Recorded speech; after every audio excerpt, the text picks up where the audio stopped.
Well, hello. Welcome to a special Friday night edition of Classic Guitar Rock Live and Annoying. And please hop on and share your comments. We're live streaming on YouTube and on Facebook. There's a storm going on right now. You might hear thunder in the background. I live in the Pacific Northwest. There's lots of trees. And it's not like living in Oklahoma, right? In Oklahoma, we had storms all the time. Power hardly ever went out. And they were like real frog strangler storms. I mean, serious storms. We don't get rain and wind like that in the Pacific Northwest. But what happens is anytime we have just a normal average run-of-the-mill thunderstorm with winds over about 25 miles an hour, trees fall down. And that means power goes out because there's lots of tall pine trees that hit power lines. And so I would not be surprised, even though it's a minor little thunderstorm, I would not be surprised if we, at least parts of town, lose power for periods of time. It's crazy. We're wimps up here. We're wimps. Though we do handle snow better than lots of people do. Anyways, thanks for joining. Again, hop in and share your comments here on YouTube, or if you are watching us on Facebook Live, please chime in. The topic I wanted to talk about tonight, I've been thinking about this today for some reason. Bands that you really want to like, but for whatever reason, you don't. You can't get into them. And there's even subcategories of that, right? There's the bands that all the critics and all the other music fans say you should really like. And so you might try and listen and get into bands like that for that reason. And then the other one are bands or musicians that you really like them personally. Like you see them on interviews, or you just like them. They seem like cool people. But you just can't get into their music as much. And I don't want this to be bashing. I mean, I think all of these artists are great because most of them have huge followings. But for whatever reason, what are the bands that for you just can't get into?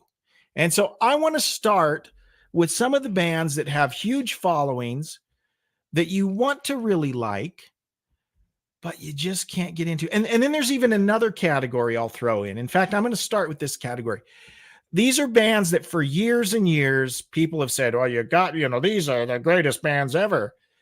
And maybe finally you've started to get into them. And I can give you a few examples of that. And the first one is Pink Floyd.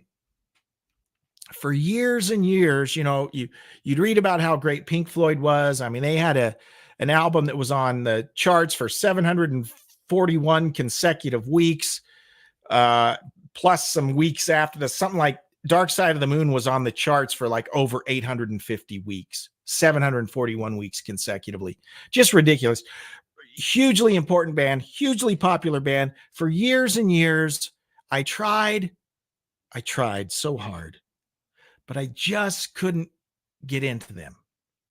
And then in about the past 5 years, I've really been getting into vinyl.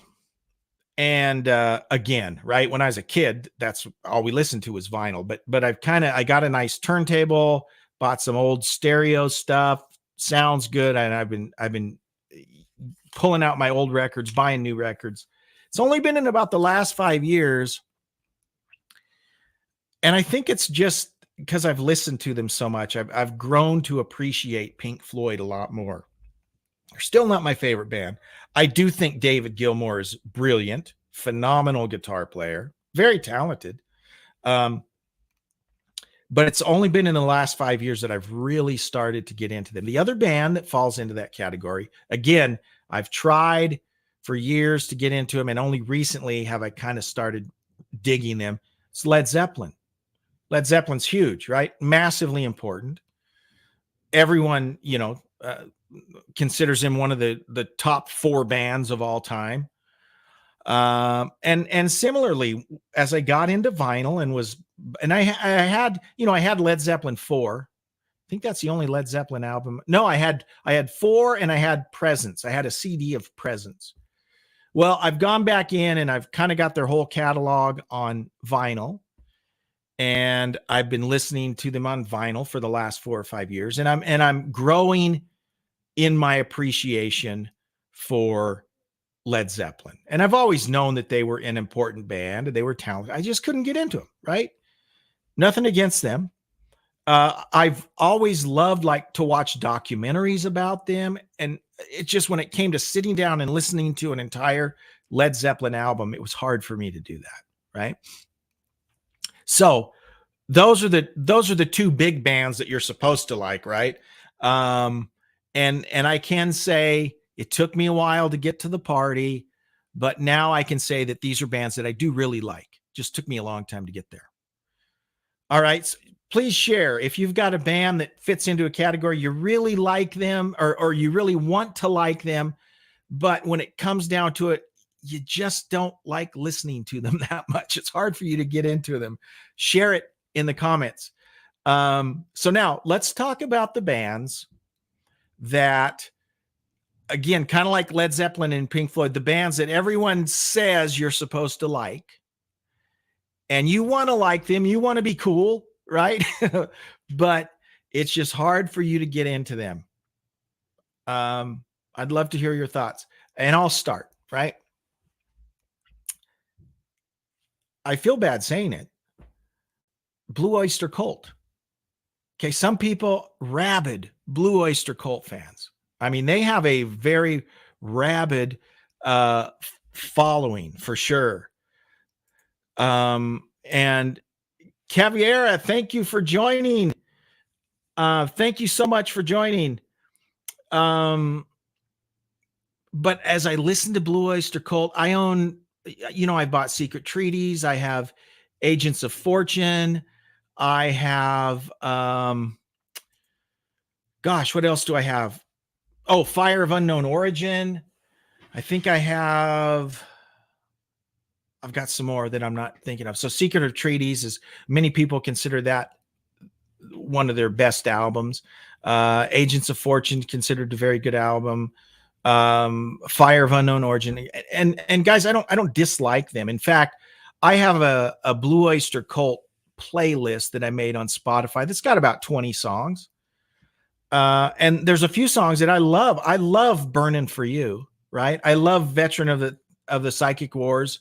I love what's the song? ETI, the one off of Agents of Fortune. I love that. Don't Fear the Reaper. I mean, they've got several songs that I really like, but I cannot get into them with the fervor that many people do. I mean, there are people that just love Blue Oyster Cult, and so they're one that I wish I could get into a little more. And it's not because I haven't tried. In fact, their last album, The Symbol, came out about a year and a half ago.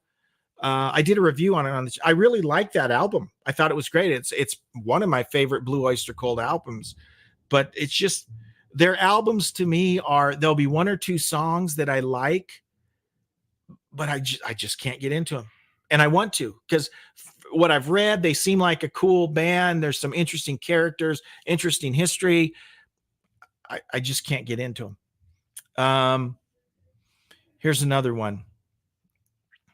Our blogger on the website, classicguitarrock.com, full disclosure, he's actually my brother-in-law, Dan.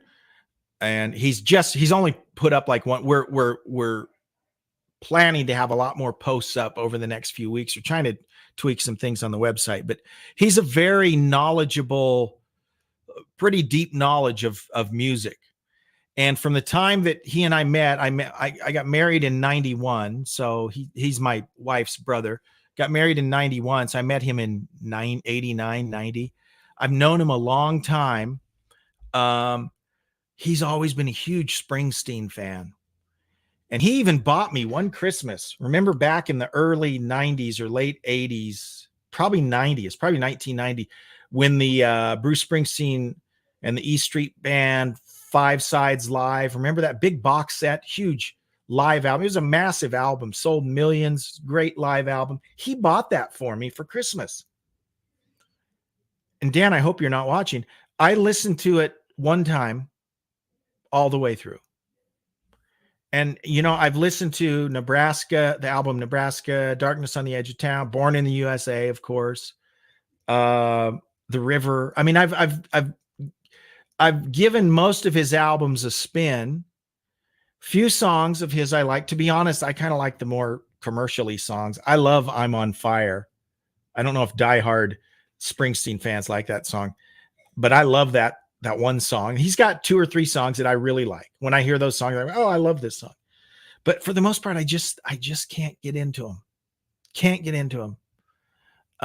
Wish I could, because I think he's he's an important artist, you know, but I just can't get into him. Bruce K is on. Bruce K, thank you for joining. Eric Clapton. You know what? Eric Clapton is kind of the same way for me, Bruce. Now, I like Cream. I do like Cream. But the 416 Sunset Boulevard, the album from the early 70s where Clapton was really kind of, was that right after Derek and the Dominoes. And it was I don't remember chronologically where it fits. You know, it's before Money and Cigarettes and all of that. It's early 70s. I have that on vinyl because I found it and it was cheap. It's really mellow, and there's a few good songs on it, super mellow. I mean, he sure doesn't sound like a guitar hero. It's not bad, but it's really an easy listening type album. And I think I have to agree with you, Bruce. He's one of those that I wish I could say, man, I love Eric Clapton. He's awesome. Yeah, I kind of agree with you on that one. That's a good one. Thank you. Anyone else? Pop into the comments and share your thoughts. Any bands that you want to like, according to everyone else, you should like, but you just don't. Oh, and Jeff. Oh, thank you, Jeff. Yeah, I completely butchered the album. It's 461 Ocean Boulevard, and I called it 416 Sunset Boulevard. So I knew it was a boulevard, and I knew it was 400 and something. But that album, and I don't mean this as a slam, that is a good album. Like when I'm trying to take a nap, I have a little, not real, I guess I'd call it a man cave. I have a little room over here that's got a futon in it, and that's where my turntable and everything. Sometimes I'll put on a record and listen to it, and it helps me fall asleep. And that album's one of it. However, the Dire Straits debut album, which is one of my favorite albums of all time, that's a napping album for me too, because it's just so mellow. It helps me relax and fall asleep. There's nothing wrong with mellow, relaxing albums, right? Let's see some other bands. I have this whole list, and I didn't actually bring the list, but there are several of these groups that, again, they tell us we're supposed to really like them, but it's hard for me to do that now. Okay. Whoops. There, Spunkfish. Okay, Spunkfish, thank you for chiming in. I have a few thoughts here. This might get me on a tangent, because Deep Purple is one of those bands that I try to get into. I mean, I try to listen to all of Fireball. I try to listen to all of Machine Head. And I gotta agree. I appreciate Deep Purple. But yeah, kind of same thing, at least the Deep Purple stuff. Now here's where we might differ a little bit, Spunkfish, and that is, I do love Rainbow. So I do love Richie Blackmore with Rainbow, but I will say this. I do think he's a little overrated. I think he's a good guitar player, but I don't think he's as phenomenal as a lot of people. You could say that about a lot of the guitar heroes, though, to be honest. But he's one of those guys. And plus, I don't mean to slam the guy. I love Rainbow. I love all the eras of Rainbow. I love it with Dio. I love it with Graham Bonnet, Joe Lynn Turner. For me anyways, I can go on Spotify and just play random Rainbow and there's very rarely a song I don't like, unless it's one of their terrible. They've released about 800 live albums. I mean, it's ridiculous. There are so many live Rainbow albums. It's crazy on Spotify. And so you'll get in there and you'll be listening to Rainbow, and then you hear some terrible live track. It's like, guys, just because you can record every show you do doesn't mean you have to make it into an album, right? So that's kind of frustrating. But the actual Rainbow albums, I really like. But I will give you Spunkfish. I kind of think Richie Blackmore is a little overrated. And plus, what's the word they always use? Mercurial. And that's a nice way of saying someone is an a-hole. Okay, right? So that's kind of the rap that they give Richie Blackmore. Kind of hard to work with. Kind of a jerk. You know, I mean, there's lots of stories he would just treat people terrible. Spunkfish says, I hate Deep Purple studio myself. Listen to Deep Purple live. I have Made in Japan on vinyl. That is a good album. I agree. It's a good album. And that's probably my favorite Deep Purple album. If I'm going to listen to Deep Purple, that's probably the one I listen to. I like Ian Gillan. Here's the thing. And the reason I really want to like Deep Purple is I love Ian Gillan. That guy's hilarious. Watch interviews with Ian Gillan. He cracks me up. I love that guy. He's great. I wish I liked him more. Oh, this is a good one. David, thank you. Dokken. Can we talk about Dokken for a minute? I have mixed feelings about it's really, I think it's hailing right now. So if you hear sounds in the background, I love George Lynch. And even in their prime, Dokken was an acquired taste for me because of Don Dokken's vocals.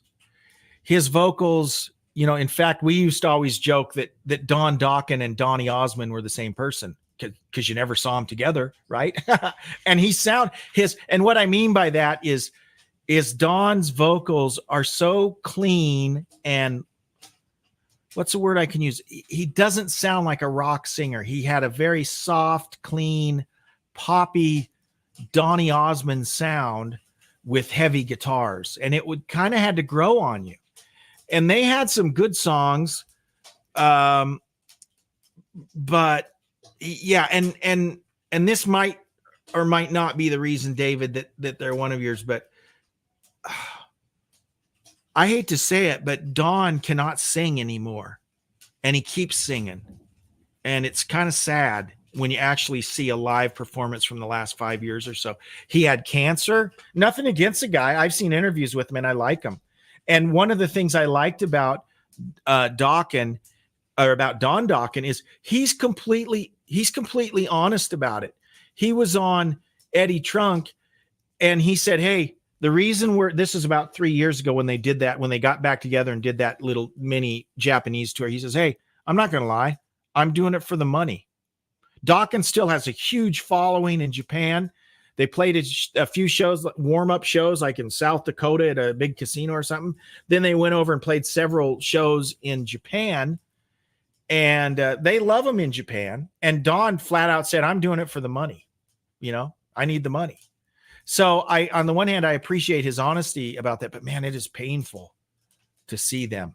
So yeah, I can see where you're coming from.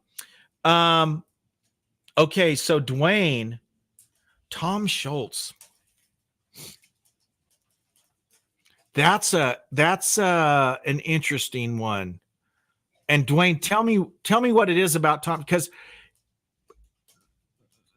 Boston had, I mean, guys, they had 3 albums, right? And they had other albums later, but to be honest, they had 2 albums that came out within 2 years. And then there were legal wranglings. Their third album, Third Stage, like sat on the shelf for 5 years or something. I mean, it was completed in like 82 and it didn't come out till 86. So I don't know what that story was all about. They had 3 good albums.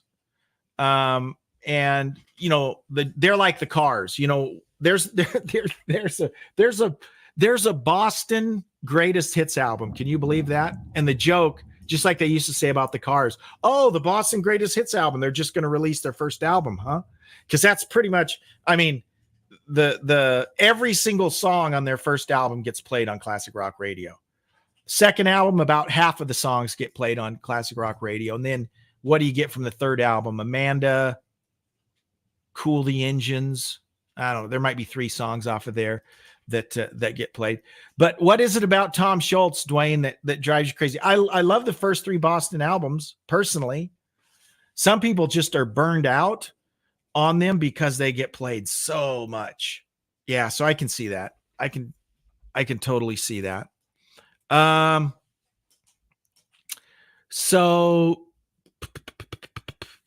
all right, so now, okay, Spunkfish, I'm hoping I didn't misunderstand you when you brought up Richie Blackmore, because I thought that you were saying that Richie Blackmore was one you tried to like, but you couldn't really like.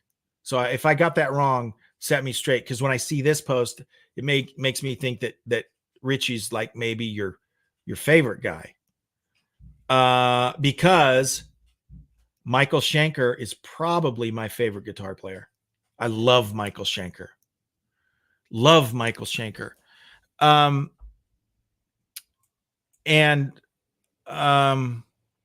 Here's Michael's problem. He struggled with substance abuse over the years, right? I think that's been his biggest issue, that and some mental things. So, okay, David, sorry, I have to show, I did it for the women. David, you were talking about Dawkins, right? Yeah. Okay. So that makes sense. That's the reason he went to those Dawkins shows. Totally makes sense now. Totally makes sense. Okay. That's awesome. Okay. So back on Schenker. Here, Schenker has struggled with substance abuse. I think he's cleaned up now. He's straightened up now, because for the last 3 years or so, 4 years, you see live cuts. He sounds good. He's skinny as a rail. I mean, 67 years old now or something. He's playing as good as ever, which is awesome to see. Here's what drives me crazy about Schenker, though. Schenker has never had 2 albums in a row with the same band. Every single album, there's a lineup change. Every single album, and sometimes drastic. And he's got so many pure mutations. He's got the Michael Schenker group. He's got Michael Schenker. He's got Temple of Rock. He's got the Michael Schenker Festival. He's got all these different conglomerations. It's like, dude, if he could have stuck with one band, one lineup, if he could have kept Graham Bonnet, man, that would have been awesome. Cozy Powell, whatever. If he could have kept together one lineup, it's like he has no identity because he's got different singers on every album. You know, you got 2 in a row with Gary Barden, then you got Bonnet, then you got another one with Gary Barden, and then it's just revolving doors of singers.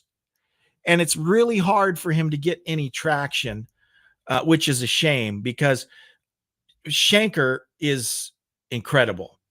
Okay. Schenker is incredible. Love that guy. Okay. Let's see. There was one I wanted to make sure I talk about it. Okay. Jeff says he's totally with me on BOC. Godzilla was about it for me. Godzilla is a fun song. I've seen, here's what's funny. I've seen Blue Oyster Cult live twice, both times opening for other bands. I saw them open for Rush on the Power Windows tour. So that would have been about 86. And that was kind of the high point of the show, right? They did. Well, see, that's the thing. If you see them as in live, it's cool because they're playing their hits, especially as an opening band. You know, when they opened, they played like 8 songs. So I knew all the songs, and they were playing Burning for You and Don't Fear the Reaper and Godzilla, Veteran of the Psychic War, you know, so it was like, that was kind of cool. I mean, I have to say, I kind of like them live, but I just can't go deep. I can't get into all their albums and stuff. Okay. All right. Bruce, you're speaking my language here. It has been awfully hard for me to get into post Randy Ozzy stuff. Now I have an actual video about Speak of the Devil and Brad Gillis. When I saw Ozzy in 82, it was in June. So it was like what, 3 or 4 months after Randy had died. So Brad was the guitarist and he was awesome. I loved it. And I thought Speak of the Devil was an awesome live album. When I want to hear live Sabbath songs, I listen to Speak of the Devil because it's way better than Live Evil. It's way better than any live Sabbath album. So that's the one I listen to. But to your point, you know, and I love, this is my other category I'm going to get to, Zack Wilde. Okay. I love Zack Wilde. I love interviews with him. He seems like a cool guy. He's a phenomenal guitar player. I actually saw Black Label Society about last fall. A friend of mine bought me tickets and said, "Hey, why don't you go see Black Label Society?" I'm like, okay. And I wish I could say I love Black Label. It's okay, right? It's okay. I love Zack Wilde. His playing is fine. He's great. But I can't get into the Ozzy stuff after Randy. Bark at the Moon was a disappointment to me when it came out. I think Jake is fine. I think he's a great guitar player. I prefer Jake in Badlands as opposed to what he did for Ozzy personally.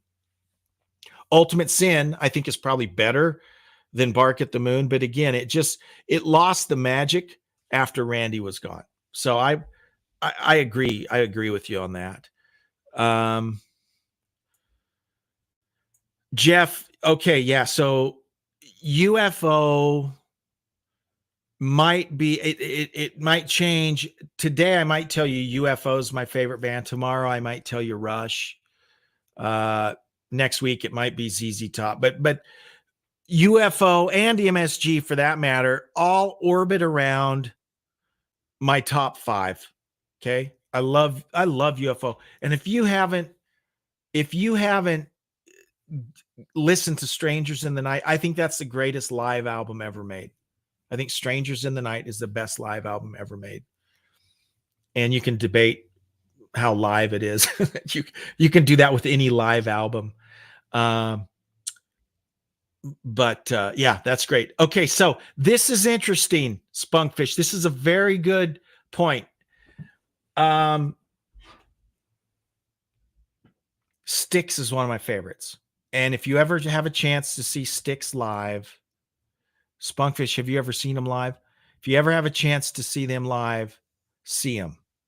And, you know, people say, well, it's not Dennis DeYoung, so it's not. I don't care. They're phenomenal. I saw them. I've seen them, let's see, 95 with Dennis. Was it 95? I saw them 95 with Dennis. The Return to the Paradise Theater, whatever. And that was great. It was awesome. I saw them in 2002 with the new singer, Gowan. Can't remember his name, who, you know, replaced Dennis. The dude's awesome.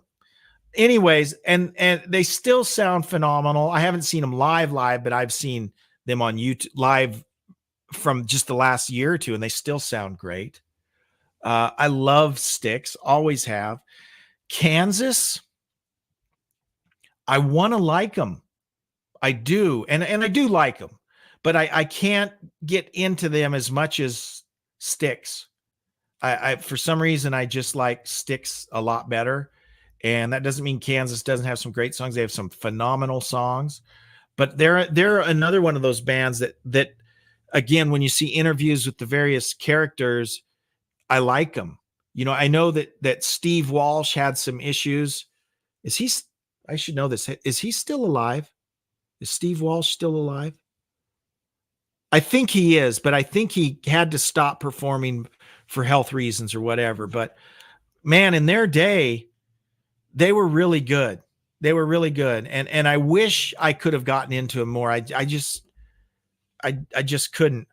And Bruce K, JY, James Young of Styx, is terribly underrated. I agree. And you didn't really realize he's kind of the leader of the band now. I think people assume, we all knew Dennis was the leader, and everyone kind of I thought that once Dennis was gone, that Tommy was in charge. I don't think that's true. I think JY is the leader. I think he's the leader of the band. He seems to be the spokesman, and he seems to be the guy that's in charge. And I agree, very underrated. Some of the best. Now, what they would do a lot, not all the times, but a lot of times, if Tommy's singing, James is playing the solo, and vice versa. They would kind of switch back and forth. It's Bruce or Bruce, you're Bruce. It's JY that plays the solo on Renegade, for instance. And yes, he's a great guitarist and a great vocalist. He does the high falsetto. So the really high parts, that's JY, which is funny because he also does the most screamy songs, Great White Hope, Miss America, the ones that are really rocking and screamy. Those are all JY. So he's the one that sings those. He's great. Spunkfish, I didn't see your comment earlier about Boston. Great vocal harmonies with Boston. The vocals are awesome in Boston. And Brad Delp, what a tragedy to lose him. I think 2002 is when he died, and he took his own life, which makes it doubly sad. But man, what a phenomenal vocalist that guy was. This is incredible. All right, so let's talk about the bands. I've already mentioned. Oh, here's another point. And you're absolutely right, Jeff. 461 Ocean Boulevard was the heavy heroin days for Clapton. I think, and I could be wrong, I think this was at the tail end. So I think he was kind of getting better because there was a period there a few years after Cream that he was in bad shape. I mean, he was in bad shape.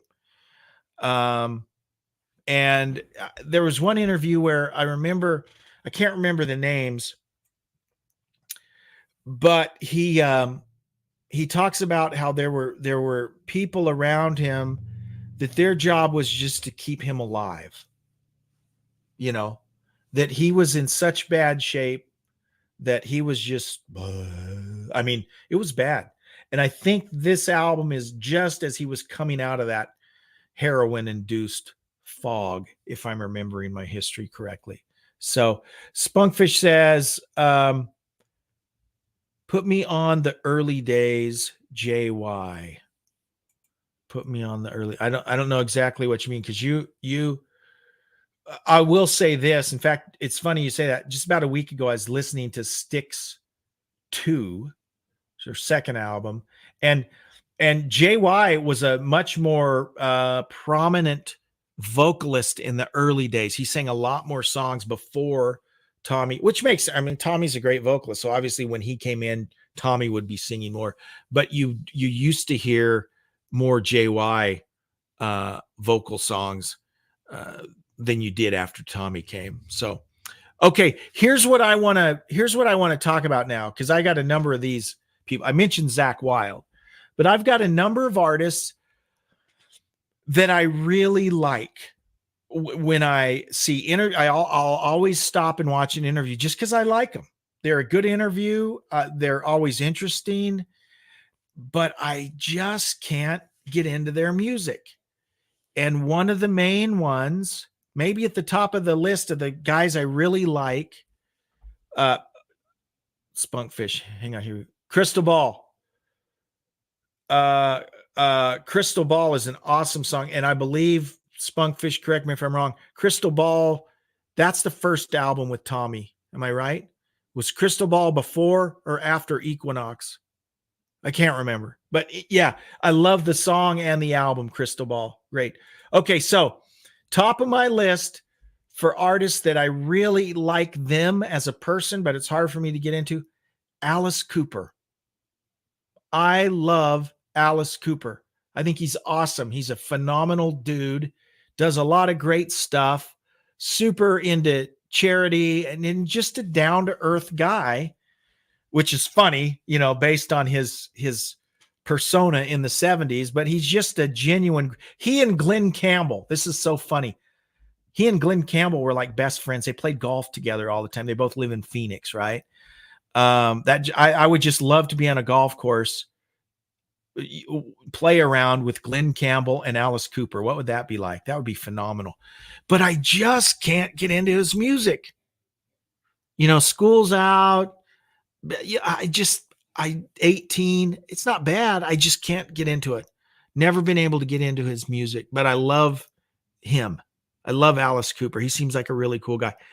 I mentioned Zack Wilde. Zack Wilde is awesome. I think he's great.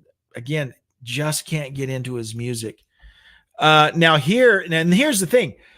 Spunkfish, I've never seen Alice live.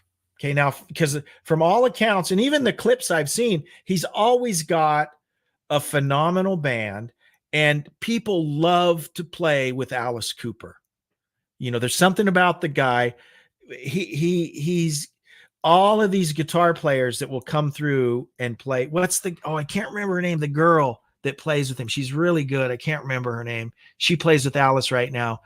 And lots of guys have been through Alice's band. Rod Morgenstern, who was in the Dixie Dregs and in Winger. I think he played with Alice for a while. Singer, Eric Singer, who's now in Kiss. He's played with Alice Cooper for a while. So maybe that's the secret, right? Is I should check him out live, you know, but I try to get into his music and I just can't. So he's another one of those. I want to like him, or I do like him, just can't get into his music. Anyone, do you guys have anyone like that? Artist that you wish you liked them because you like them, you're just not wild about their music. So, okay. I really like Paul Stanley. A couple years ago, I listened to his audiobook and I just like him. And some people don't. I mean, you know, I get that. Kiss is kind of controversial. Gene is controversial. But to me, again, I don't know the guy personally, but to me, I've always liked Paul Stanley. And, you know, if you have a classic rock podcast or channel, I mean, you got to talk about Kiss. You got to recognize them for what they did in terms of the theatrics and the fun and all of that. I mean, in the 70s, man, all of us loved Kiss, right? And it was all about the show. I mean, it's hard for me to listen to a Kiss record that they're not that good, you know? But I really like Paul Stanley. Gene Simmons is kind of an acquired taste. I kind of like Gene too, but I see why a lot of people don't like him. Because he's kind of, you know, he and Ted Nugent both suffer from the same, you know, they're their own worst enemy, right? They just alienate people by their personas. And I'll admit, guys, I'm a huge Ted Nugent fan of his music. You know, I sometimes wish he wouldn't talk as much as he does, but I've always dug his music. And Gene Simmons kind of falls into that same camp. They sometimes just can't get out of their own way in terms of courting controversy and saying things. You know, it's just kind of crazy. But yeah, Paul Stanley, other one I really like. Spunkfish. Roger Glover did a solo album called Elements. It's a great album. I am going to check that out because I was not aware of that. Roger Glover is a producer too. He produced Judas Priest, Sin After Sin is the first one that comes to mind. He's a very talented guy. And he was one of the guys that Richie Blackmore hasn't been too nice to over the years, you know, and yet Roger played with him in Deep Purple and in Rainbow. So I like Roger. I'm going to have to check out that album. Trying to think, there was one other person that I wanted to say that I really like the person, but it's hard for me to get into their music. Oh, this is kind of the whole band. I hope I don't get in trouble when I say this. If any of you are hardcore progressive rock guys, King Crimson. I love Bill Bruford. I loved John Wetton. Spent some time in King Crimson, and I love Asia. I love the John Wetton. The first three Asia.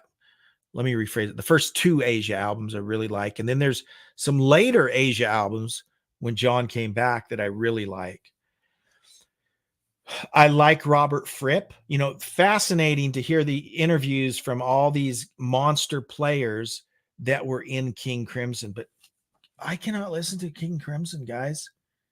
I've got Discipline on vinyl, and I've got In the Court of the Crimson King. I got their two big albums on vinyl. Dude, I want to like it, but I can't. I try, but I feel like I'm only listening to this because the cool kids say I should listen to. I'm sorry. Can't get into it. I love all the people.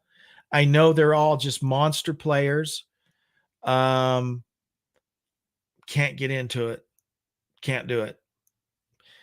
And there's a few of these Sacred Cow classic rock band. I'll just throw a couple out there. Genesis. Okay. The early Genesis, and I talked about this on, I think, the last episode of the podcast. It is just hard for me to slog my way through Peter Gabriel Genesis. I'm sorry. It's too weird. I can't connect. I would much rather listen to Genesis with Phil Collins out front. Wind and Wuthering, Duke, before they got super, even their commercial stuff is okay, right? Invisible Touch and all that. It's pop, but it's good pop. But Wind and Wuthering and Duke and all that, before they got really commercial, it was good stuff. It was good stuff. So Spunk says, I hate early Genesis and Crimson, yet I love early Rush. I agree with you 100%. I'm a huge Rush nerd. I love Rush up through Presto.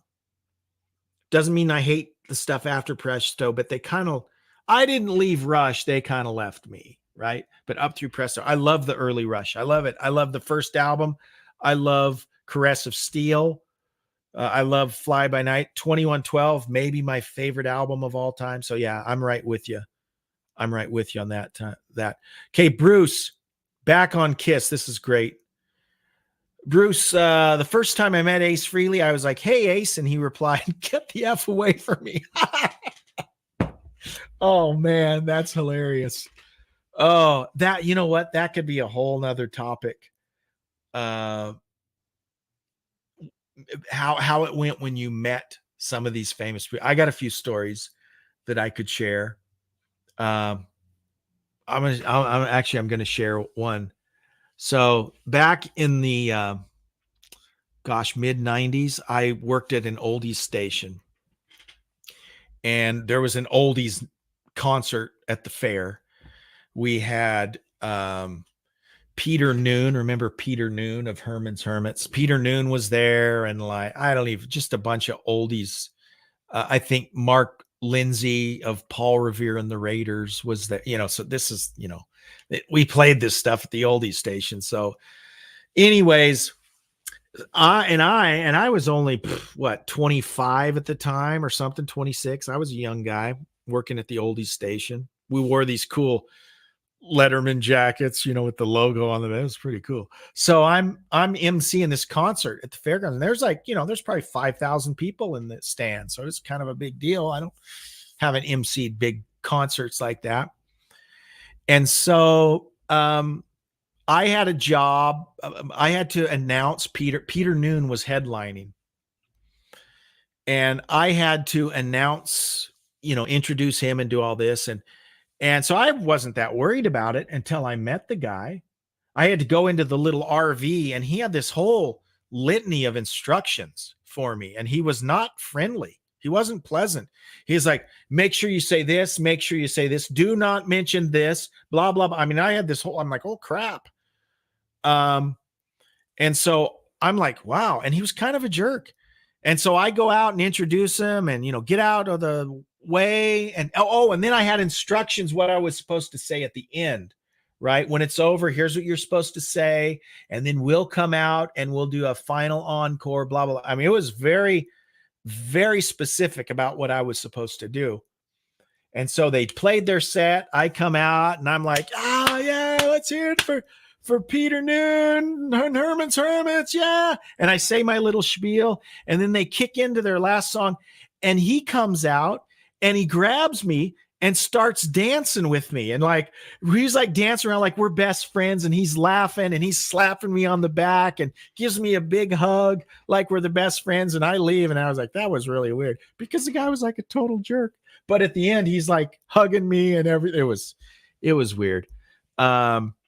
So yeah, that would be an interesting topic, is bad experiences we've had when we meet these famous people. I had one with Elliot Easton that wasn't that great one time too. And I hate to say it, because Elliot Easton is one of those guys that is well loved in the guitar community. And he's a phenomenal guitar player. Maybe I caught him on a bad night. Similar deal. Again, in the mid 90s, he was playing with Creedence Clearwater Revisited, and they were doing a show, and I was emceeing, and before the show, I was, they're all just kind of backstage. So I just kind of wandered over to him, and I told him, hey man, I just wanted to say it is so cool to meet you. And I love the Cars. And I was just telling him how much I liked him and blah, blah, blah. And he was just he's like, oh yeah, thanks. Just kind of blew me off. And I don't know. He probably hears that all the time. He's probably gets sick of people, but I didn't leave feeling good about the interaction. Maybe he's a great guy, but whatever. Spunkfish says, Exit Stage Left, one of the best live albums ever. I agree. La Via Strangiato, the way Alex plays the speed shred with Neil doing them off beats, that one, it's one of the best moments of live recorded in rock history. I agree. And I love that. I love that song. I mean, that's my favorite instrumental of Rush's. I mean, everyone likes YYZ, though in Canada it's YYZ, but here in the US we call it YYZ. That's my favorite instrumental by Rush. Love it. So anyways, hey, I think I'm going to wrap up. Guys, any final thoughts or any bands that you guys want to share? I really appreciate you joining me. I just finished mowing the lawn. It started raining, and I thought, you know what, doggone it. Oh, I got some new lights too. I wanted to see how my new lights are working too. So I appreciate you guys coming in and sharing your comments. And I'm going to try doing this more often, because I love to get on and actually be able to communicate with people in real time. It's a lot of fun. So guys, if you haven't subbed to the channel, please sub to the channel. If you haven't checked out the podcast, you can find the Classic Guitar Rock Podcast. It's on Google, it's on iTunes, it's on iHeart. Any place you find podcasts, you'll find it. Check that out. And also one last plug for our, oh gosh, yes, Bruce. Sorry. Why Not is incredible. Why Not is a Rush tribute band with a female lead. They've got a new female lead singer. The old one was awesome, but I think the new one's even better. I love them. I think they're great. I love them. Yeah, thank you for mentioning them. But yeah, we've also got our new radio show. I'm posting the episodes on the YouTube channel so you can hear those. Last one I posted was, I think, 1984. I still have 1967 that I need to post, but we have this little live radio, or not live. It's a weekly radio show called Classic Guitar Rock Time Machine, where guys, I won't lie, it's just a chance for me to relive my radio glory days. but I actually play the music, and so we pick out a year and we play songs from that year, and it's pretty cool. Jeff K, thank you so much. Bruce, Spunkfish, thank you all for joining, and Gosh, it was a lot of fun. We'll do this again, and I'll see you guys next time. Take care. See you guys later. Bye-bye.